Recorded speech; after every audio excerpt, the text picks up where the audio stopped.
మంగ్లక్క పాట అట్టొచ్చి ఇట్ట పోతుంది కానీ అక్క పంచాది మాత్రం తెగుతనే లేదు కదా. నాకు సంబంధమే లేదు రయ్యో అని అక్క కండ్ల నీళ్లు తీస్తుంది, గోస పడుతుంది, ఎమోషనల్ డైలాగులు దంచుతుంది. ఇటు బాధితులేమో ప్రూఫ్లు చూపెట్టుడు, ఇగో గీ ఫేసా అని వాళ్ళ తమ్ముడిని గుంజి చూపెడుతుంది. పోలీసు వాళ్ళేమో ప్రూఫ్లు చూపెడతారు. మంచిగుంది. మంగ్లీ క్రైమ్ థ్రిల్లర్ అని తీస్తే మస్తు నడిచేటట్టుంది కదా. ఏందో మంగ్లక్క కథ అంతా చూస్తుంటే అక్కకు గీ కేసు గట్టేనే చుట్టుకునే తట్టుంది కదా.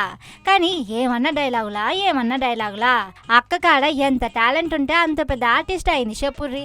ఆ గొంతులో ఏ స్వరాన్ని ఎట్లా పలికించాలి, ఏ పదాన్ని ఒత్తి పట్టాలి, ఏ మాటని ఎమోషనల్ గా గుంజాలి అని ఎన్ని తెలుసు అక్కకు.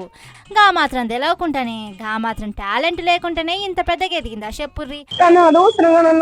దయచేసి బ్లేమ్ చేయకండి, ముందు వెనక తెలుసుకోకుండా. నేను ఒకటే చెప్తున్నా, మీరు నిన్న స్టేట్మెంట్ ఎట్లా రిలీజ్ చేశారు మాకన్నీ తెలుసు. ఎక్కడెక్కడ ఫోటోలు దిగారో, ఎక్కడెక్కడికి పోయాయో, ఎక్కడెక్కడికి భూములు ఎవరెవరు అంటున్నారో మేం చెప్పట్లేదు. ఇవాళ బాధితులకు జరిగిన నష్టాన్ని బయటికి తీసుకురావాలనుకుంటే ఎవరు చెప్తున్నారు? మొత్తం బాధితులలో మీ సరౌండింగ్ లో ఉన్న వాళ్ళే చెప్తున్నారు. ఇప్పుడు అక్క అఫీషియల్ గా పెద్దగా దొరకను అనుకుంటుంది కానీ గీ బాధితులు మాత్రం ఆమెనే అంతగానం ఎందుకు గీ కేసులకు గుంజుతురు చెప్పుర్రి. మొన్న నడుమ మా తమ్మునికి సంబంధమే లేదు, గీ ఫేసేనా గా ఫేస్ అని చెప్పిందా. ఇప్పుడేమో గా మోసం చేసిన మనిషి నుంచి మంగ్లీ తమ్ముడికి పొట్టు పైసలు పోయినాయట. గా అన్ని పోలీసు వాళ్ళు దొరకబడుతూనే ఉన్నారు.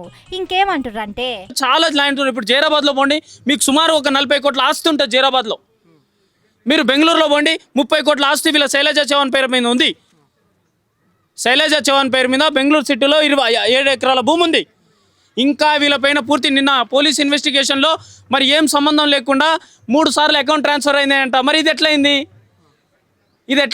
మంగ్లీ గారు చెప్పాలి కదా, నీకు సంబంధం లేదని. అక్కడ పేద ప్రజలు చనిపోతున్నారండి, నీకు దండం పెడతా మంగ్లీ. ఏమో నుల్లా పల్లెకెంచి పట్నం వచ్చి ఎదిగిన మంగ్లక్కను అందరు మెచ్చుకుర్రు, అందరు సపోర్ట్ చేసిర్రు. కానీ ఆ నడుమేదో డ్రగ్స్ పార్టీ అనగానే ఏం తిట్లు, ఆ టెంక బూతు పాట అనగానే పొట్టు తిట్లు. గీ పైసల మోసం కేసుతోని మొత్తానికే పుట్టి మునిగింది. ఓ గిరిజన జాతి, బంజారా జాతిలో పుట్టినటువంటి మంగ్లీ ఈ విధంగా ఈరోజు గిరిజనుల ప్రాణాలు కోల్పోయే విధంగా వందలాది కోట్ల రూపాయలు డబ్బును మోసం చేసి ఈరోజు వాళ్ళు చనిపోతా ఉన్నారు. మినిస్టర్ గారి మనవాడు ఎవరైతున్నో 80 లక్షలు తీసుకున్న ఆడియోలు కూడా బయట పెట్టినాం.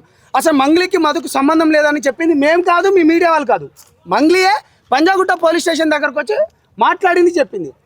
దాన్ని పట్టుకొని మేము బయటకు వచ్చినాం. అసలు మాకు మధుకు సంబంధం లేదన్నది, మధుతో సంబంధం ఉన్న ఫోటో వచ్చింది. దాని తర్వాత ఫ్యాన్స్ దిగిండ్రు అన్నది. ఏమో మంగ్లక్క నీ వాట ఉన్నదో లేదో, గా బాయిల బల్లెప్పుడు బలుకుతుందో ఏం తెలుస్తలేదు కదా పాడై.